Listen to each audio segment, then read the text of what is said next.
Start करते हैं हम मुस्लिम त्योहारों की। देखो भाई, जो मुस्लिम त्योहार है ना, भारत एक धर्मनिरपेक्ष राष्ट्र है जहाँ सभी त्योहारों के अनुयायी जो हैं अपने मतों को अपनी सांस्कृतिक परंपराओं के अनुरूप पालन करते हैं। और भारतीय मुसलमान जो हैं, अगर हम भारतीय मुसलमानों की बात करें,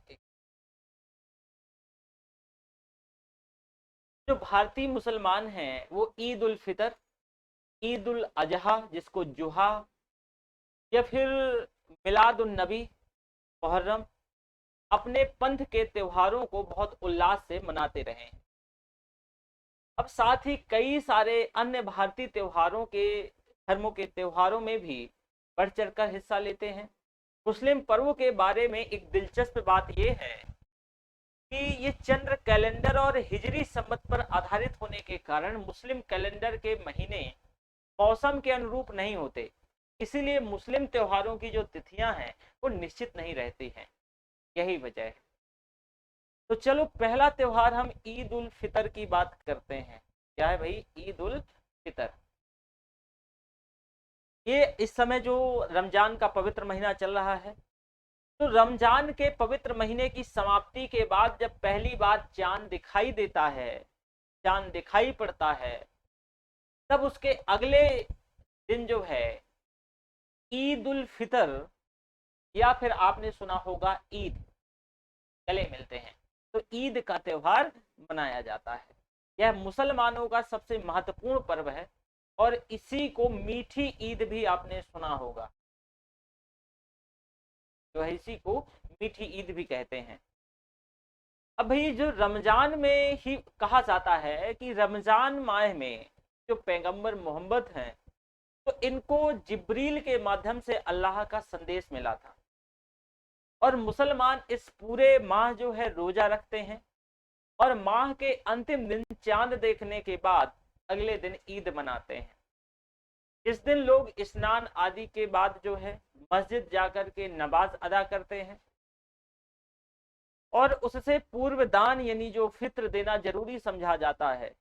नमाज अदा करने के बाद लोग एक दूसरे से गले मिलकर के ईद मुबारकबाद देते हैं और इस दिन घरों में मीठी सेवइयां और तरह तरह के पकवान बनाए जाते हैं, जिन्हें परिजनों मित्रों के साथ मिल करके बांट करके खाया जाता है। इस दिन परिवार के बड़े अपने से छोटे और ईदी के तौर पर उपहार या कुछ है जो है रकम भी भेंट में देते हैं। तो ये आपका ईद का त्योहार है। अगला आपका त्योहार है ईद उल जुहा या बकरीद।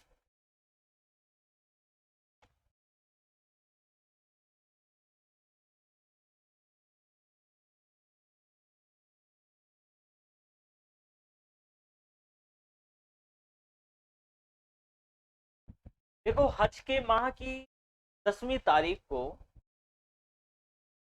यह त्योहार हजरत इब्राहिम की कुर्बानी की याद के तौर पे मनाया जाता रहा है और इस दिन हजरत इब्राहिम अल्लाह के प्रति वफादार साबित करने के लिए अपने पुत्र इस्माइल को कुर्बान करने के लिए राजी हुए।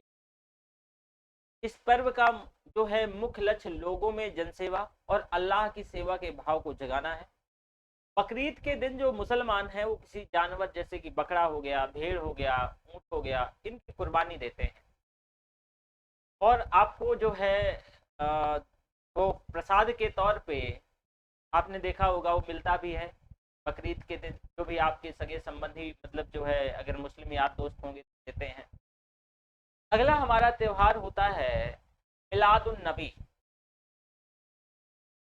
ये इस्लामिक कैलेंडर के तीसरे माह रबीउल अव्वल की 12वीं तारीख जो है, तो उस तारीख को मुसलमान पैगंबर मोहम्मद के जन्म दिवस के तौर पे मिलाद उन नबी मनाते हैं और इसी को आपने दूसरा नाम सुना होगा कि वारा वफात। इस पर्व को वारा वफात के नाम से भी जाना जाता है। तो ये आपका मिलादुन नबी है। अगला है मुहर्रम। ये जो है सिया मुसलमानों का शोक का पर्व है, जो कि इस्लामी वर्ष के पहले माह यानी मुहर्रम के 10वें दिन, जिसे जो है आसुरा भी कहते हैं, इसको मनाया जाता है। और ये शोक पर्व मोहम्मद साहब के नाती हजरत इमाम हुसैन और उनके परिवार की यजीद के द्वारा की गई जो हत्या की स्मृति के तौर पे मनाया जाता है। शिया मुसलमान इस दिन जो है ताजिए निकालते हैं और मस्जिदों, सड़कों और इमाम बाड़ों में हुसैन की याद में जो है मातम मनाते हैं। एक है सबे बारात, अभी रिसेंटली जो है सबे बारात आया हुआ था। हमारा जो फेस्टिवल था, मतलब हिंदुओं का और मुस्लिम का भी था, सबे बारात साथ ही में था। तो उर्दू कैलेंडर के साबान महीने की 14 से 15वीं तारीख को मुस्लिम समुदाय के द्वारा सबे बारात त्योहार की जो बड़े हर्षोल्लास से मनाया जाता है। ऐसा विश्वास किया जाता है कि उस दिन व्यक्ति के कर्मों का मूल्यांकन किया जाता है और उनके अनुसार जो है कर्मफल दिया जाता है। उस रात जो है कुरान शरीफ का पाठ करने का प्रचलन है। सबे बारात की रात जो है मुस्लिम समुदाय के लोग नहा धो करके मस्जिद आते हैं और अपने परिवार में सुख शांति बनाए रखने के लिए नमाज अदा करते हैं। इस दिन जो है मुस्लिम समुदाय के घरों में कई प्रकार की पारंपरिक पकवान भी बनाए जाते हैं। तो ये सबे बारात। अगला त्योहार है कि ईसाइयों का त्योहार है। तो ईसाइयों के देखो, मुस्लिम के जो महान महत्व